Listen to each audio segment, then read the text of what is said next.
Police என்ன கைது பண்ணப்போ நான் தைரியமா போனேன்.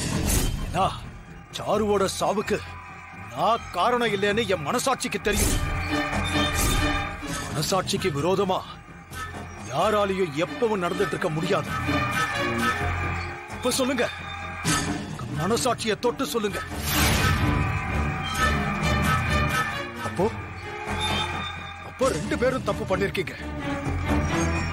அப்படின்னா தப்பு பண்ணவங்க தண்டனையை அனுபவிச்சுதானே ஆகணும்.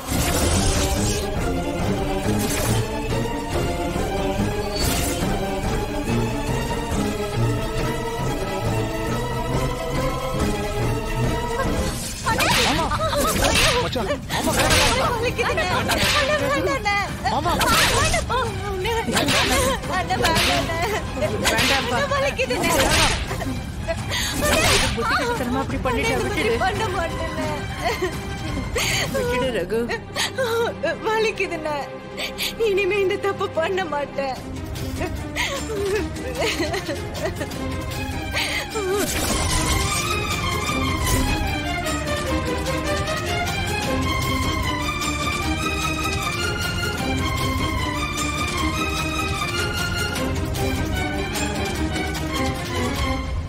தப்பு செய்யறத விட தப்புக்கு துணை போறது அதை விட பெரிய தப்பு.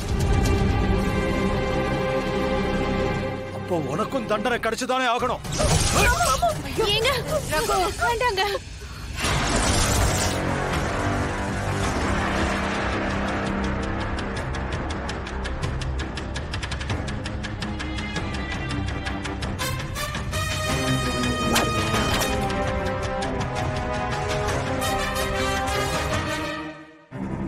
தம்பி பொண்டாட்டியா போயிட்ட. உண்மையிலாவது இந்த குடும்பத்தை கட்டி காக்கணும்னு நினைக்க பாரு.